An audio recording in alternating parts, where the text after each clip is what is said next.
Hello, my name is Professor Silvester Henderson. I am the CEO of Professor for Life Incorporated. At Professor for Life Incorporated, I interview famous and well noted academics and professionals.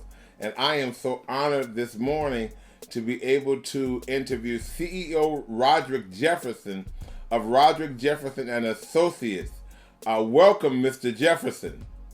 It is an absolute honor, Professor. It's been a while since we got together, and I am so excited to finally get back together with you. Very much so. Thank you. You know what? As the CEO principal of Roderick Jefferson and Associates, could you please introduce your company to our digital media community? Absolutely. Thank you for the opportunity. So at Roderick Jefferson and Associates, there are literally three parts to it. The first is I am a professional keynote speaker. So I'm out on stages at conferences, associations, sales kickoffs, all kinds of things, right? Out there spreading the gospel, if you will, on a couple of different angles. One is on sales and marketing of how to leverage AI to drive productivity and profitability. And another, which we'll talk about in a bit, is something that I call stroke of success. And I know we'll get deeper into that. Also, along the same line is we have a component that is focused on facilitating workshops. And that is everything from how do you do pre-call planning all the way out to how do you emerge from being a manager into becoming a leader. And then, excuse me for a second. And then the third piece is I am a best-selling author of two books with a third book coming out shortly. So I think that rounds it out.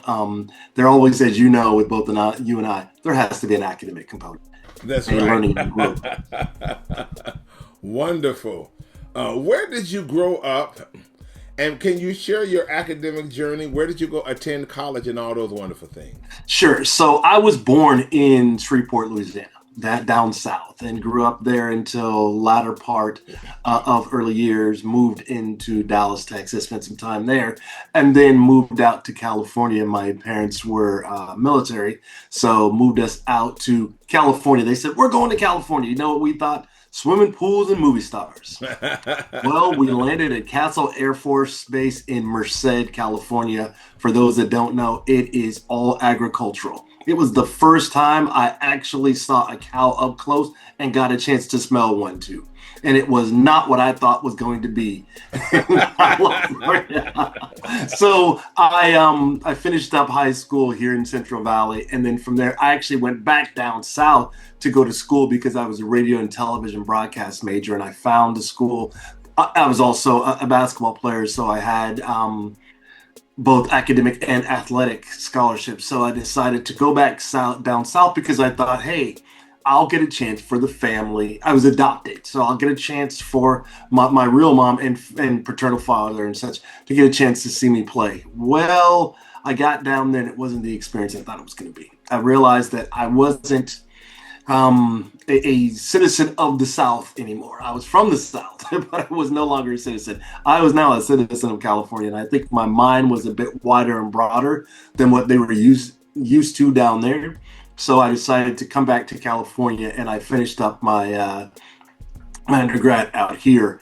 And from there, I went directly into corporate America and was incredibly blessed to be able to do that really quickly. My background was in sales and sales training.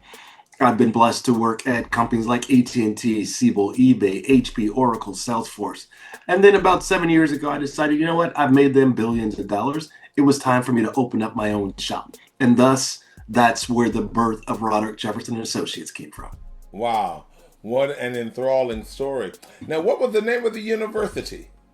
So I finished at Menlo College in Atherton.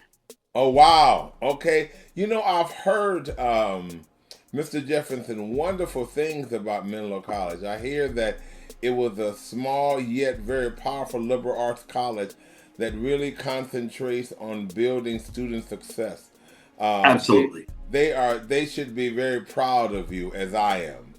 Thank you so much. I think the best thing about Menlo was the fact there was a high international component and community, which gave us an opportunity to immerse ourselves, for those that chose to, of course, to immerse yourself into different languages, different cultures, and find out about the world. For folks that hadn't traveled extensively at that age, you at least got a chance to immerse yourself and understand what it's like with other people and other peers outside of the States.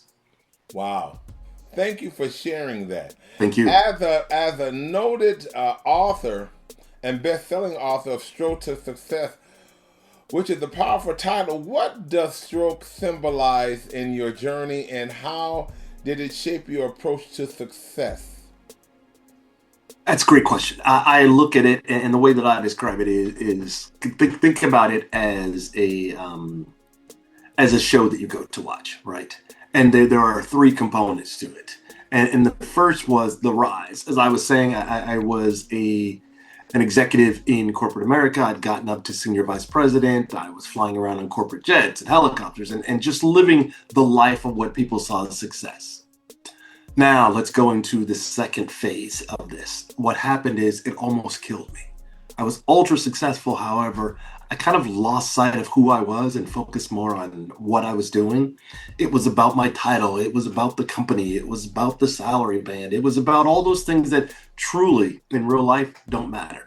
I had put on that corporate mask so tight that I kind of lost sight of who I was and foundationally. And 3.5 years ago, I actually had a massive stroke.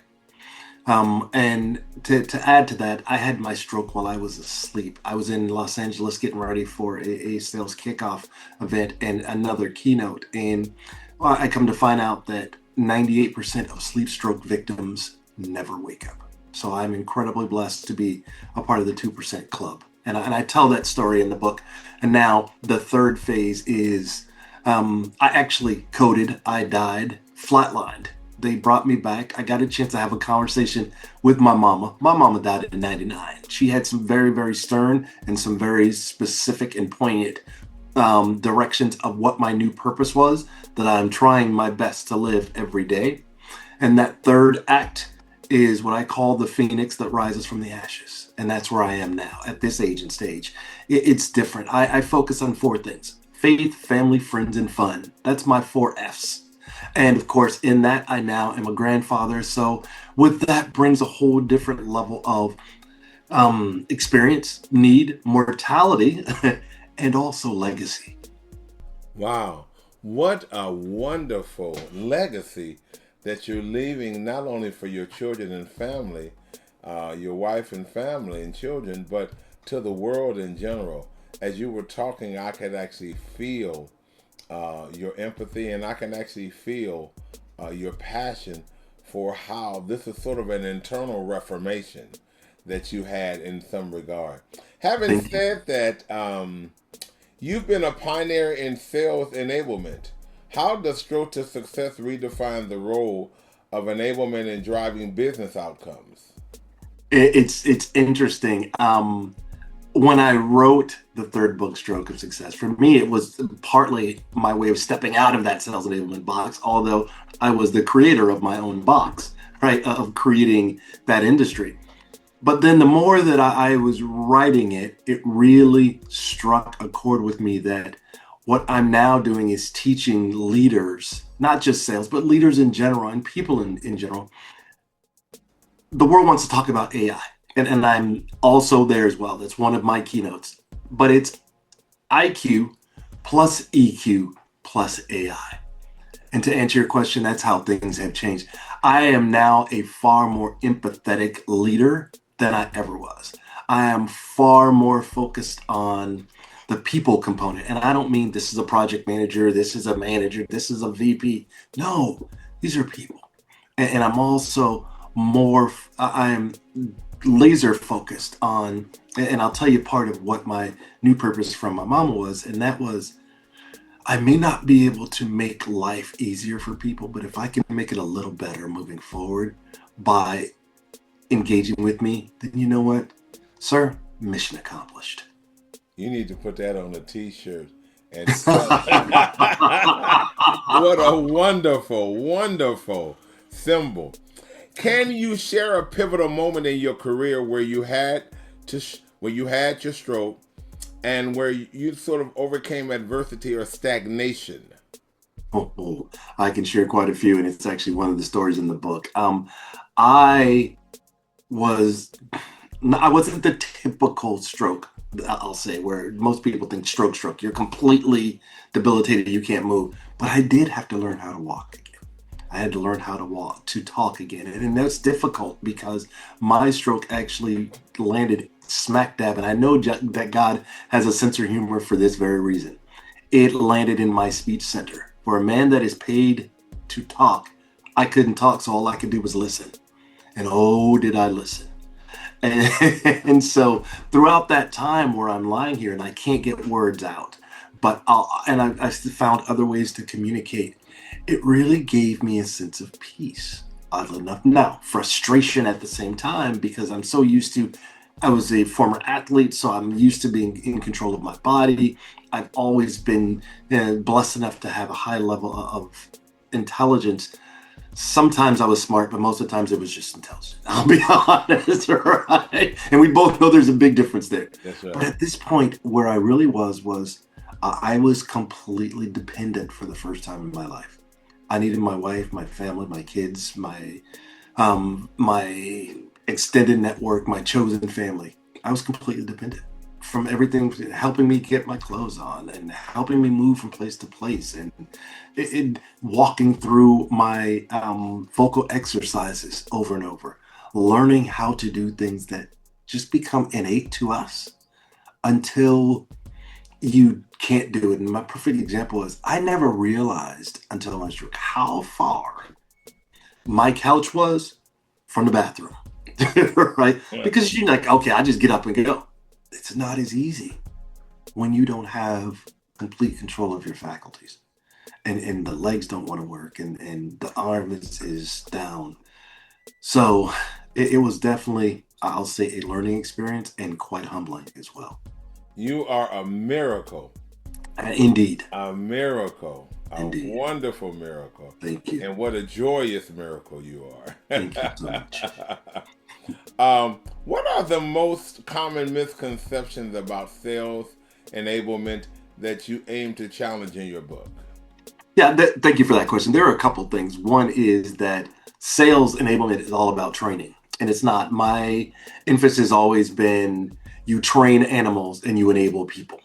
My job is to make people bigger, faster, and stronger. It's not to teach them how to sit and roll over or to do things the same way and be a parrot. No. It's literally about having conversations versus giving presentations. The other misconception is that we in enablement are the fixers of broken things and broken people in companies. That's not our job. Our job is literally to be the hub that spokes out to every other part of the organization. And I always break it into, I'm big about threes, so I'll break it up into three things. Clear and concise communication, consistent collaboration where there's ownership and accountability, and then finally, there's orchestrating, everybody moving in the right direction. The way I always say it is, are you on the right bus? Okay, great. Do we have the right people in the right seats on that bus to be consistent and to be successful? That's where enablement comes in. Wow. You emphasize the importance of storytelling in leadership. What's one story from stroke to success that you feel every aspiring leader should hear? Oh, it's about fear.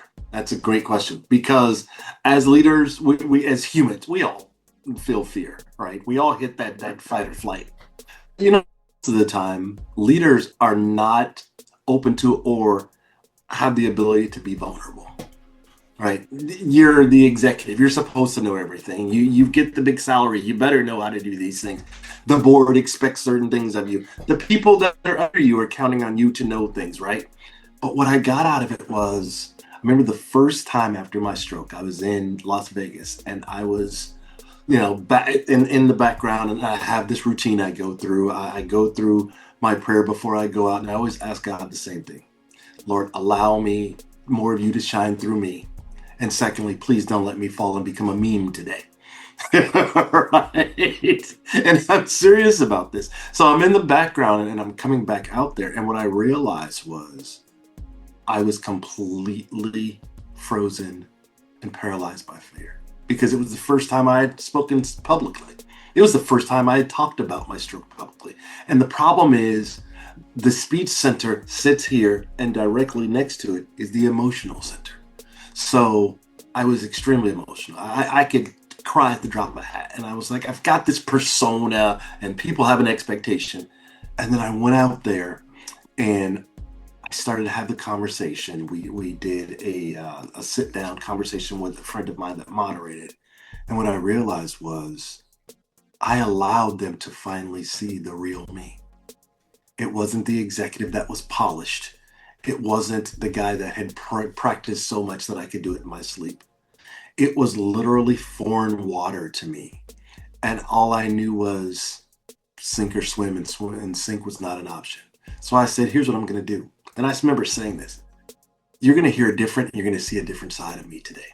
Some of you are going to be surprised. Some of you are going to be shocked. Some of you are going to be excited. I'm all of those right now. And I said, I am absolutely terrified. And that was the first time that I felt empowered as a person to say, I'm scared. And by the end of it, I had everyone on the edge of their seats, and there was not a dry eye in that entire auditorium. There was probably 700 people in there. And I remember I stood up and I thanked everyone, and I got a standing ovation. And then I started to cry, which I'd never done publicly. So I say this to the leaders out there: allow yourself to be vulnerable, allow yourself to be human, and allow yourself to be real.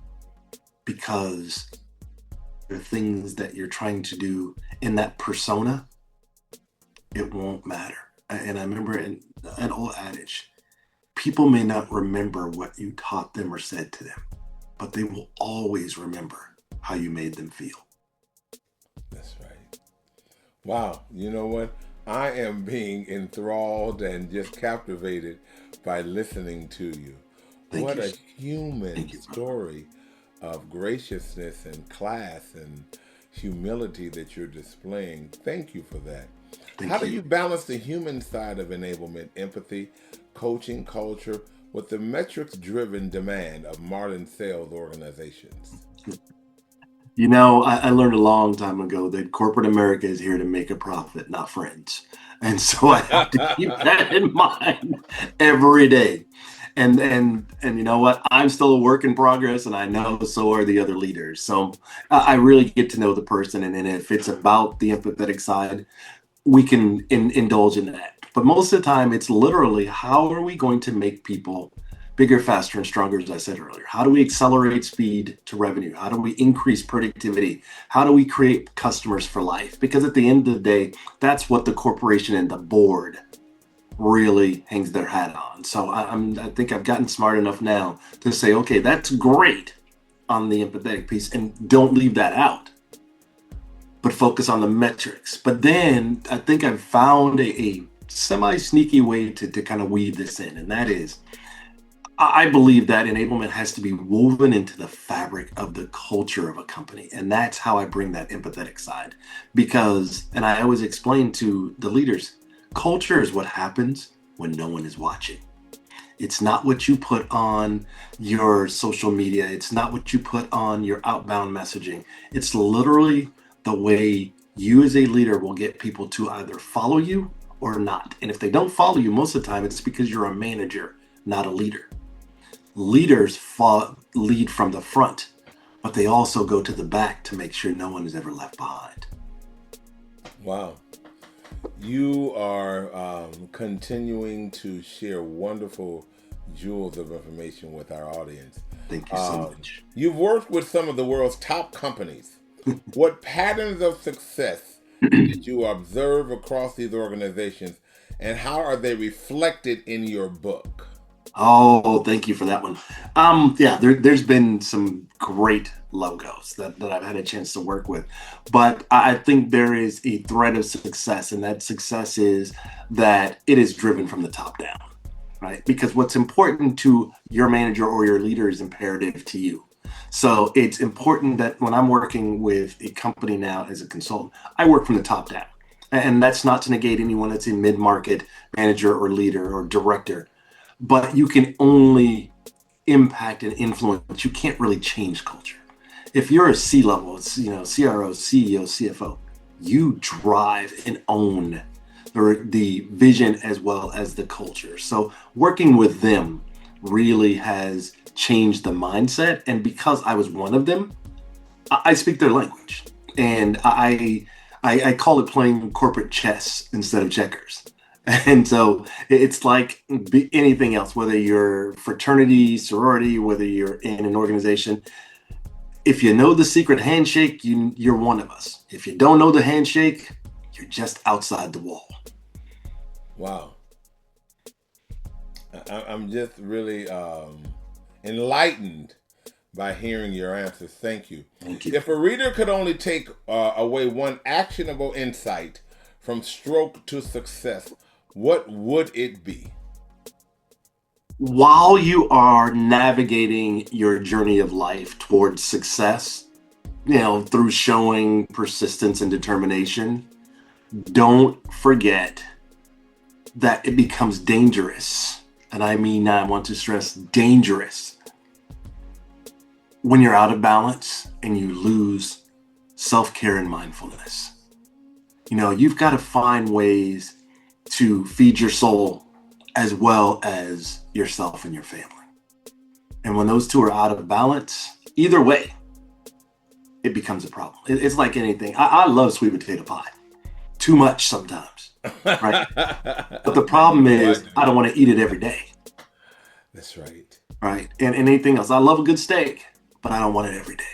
So it's about balance and making sure that you take time for yourself, that you find some me time, and that you remember two things. One, positively, you have an opportunity to impact someone every day, and you may be the only positive impact that they get. And on the other side, and I'm still a work in progress, don't get me wrong, but I don't get angry the way I used to since the stroke, because one, it's not that serious, and second, I've adopted a mindset, and that is karma knows everybody's address, and she will come knocking one day. That's right. That's right. Looking ahead, how do you see the future of sales enablement evolving, and what role will mindset play in that transformation? I think it's sad to say that enablement, I think it has a short leash right now, because I think AI is doing some phenomenal things, and I don't believe that AI is going to take everyone's job, right? Matter of fact, I think it's actually creating new jobs. I do believe that people that don't know how to leverage it properly won't have a job. The same comes with enablement. We used to have these large organizations and teams. We don't need that anymore, because our prospects and customers are not asking us to educate them. There's more information out there than you could ever find. Also, I've found out that 80% of buyers are all the way down their journey before they even talk to a salesperson. So they're not asking us to inform them or educating anymore. They're simply asking us to differentiate between us and our competitors so that things don't sound like blue and light blue. So with AI shifting the entire landscape altogether. And I think it is an amazing tool, but it's scary as well. I look at AI no different than PowerPoint, Word, or Excel. And what I mean by that, Brother Henderson, is that it is a productivity tool, but the outcome is only as good as what you input. Wow. Before we come to our last question, CEO Roderick Jefferson, can you share any other wonderful jewels about your great book, Stroke to Success? Thank you. It is called Stroke of Success, and it's actually in pre-sale right now, so it can be purchased at Roderick Jefferson. That's RODERICK, last name Jefferson, just like the president.com. And I wrote this book for others. This was not for me. But it turned out to be rather cathartic because I got a lot of trauma that I didn't realize was locked in. While you may never have a stroke, according to the American Stroke Society, 1 out of every 4 people over the age of 25 will incur a stroke. This was my second stroke that I didn't even realize I'd had a first. So make sure you're taking care of yourself and you're going to the doctor and you're getting checkups. When things start to feel a little out of whack, don't write it off. Also, I highly recommend that you learn the protocol for stroke. And I have that in my book as well, because it's extremely important. The reason that I wrote it, as I was saying, was to help others. And it's not just about my stroke, the book. It's the baseline, but really it's about being authentic, being human, fighting through all of the twists and turns that life will throw at you. And so that's why I wrote the book in 3 acts: the rise to success, the fall and the plummet, and then the last piece, the phoenix rising from the ashes. We all go through this, regardless of what you're going through, whether it's medically, it's personally, it's financial, it's, difficulty with your spouse, significant other, or friends or family. There is no utopia in life, which means we all have to fight through something. What I'm doing in that book is actually sharing good, bad, and ugly, all of these things, in my goal and hopes of helping others to fulfill whatever their purpose is for you to decide. I'm just giving you a baseline and a tool to utilize and leverage. CEO Jefferson, I have been to the church of intelligence. Thank you, sir. I truly appreciate that. That means the world coming from you. Someone I look up to immensely. Thank you so much. I look up, this felt like, when you were talking, this felt like a great sermon, but it felt like a sermon that really impacted the soul. And everything in terms of how we should approach life. Yes, I know sales are important and success is important, but you brought out some critical issues about self-care, information, balance, looking forward in life, and that all boils down a lot of times to just common sense. And America is so busy making money, sometimes they forget to exercise common sense. Well, brother, I will share what my late mama used to say, and it sticks with me, and I think about this every day. Sense is not common, or everybody would have it. And we know that ain't true. That's right. So I've walked away from common sense, making that statement now. Wow. Well, listen, as the CEO of Professor for Life Incorporated, I want to thank you once again for taking the time out of your schedule to allow me to interview you. I was so enthralled when we reconnected maybe 5-6 weeks ago. We kind of connected somehow in East County, and I've forgotten exactly how it was. I will always be grateful that you shared your wonderful personality with the academics at Los Bahamas College, our academic senate. And I am just so grateful to have had an opportunity to just walk right next to you, maybe not long, but even the short amount of time has been a journey of enlightenment and greatness. So as the CEO of this company that I have, I want to thank you once again, and I wish you nothing but God's blessings in all that you do as you continue to enlighten the world. God bless you. Thank you very much. Thank you. Bye-bye now.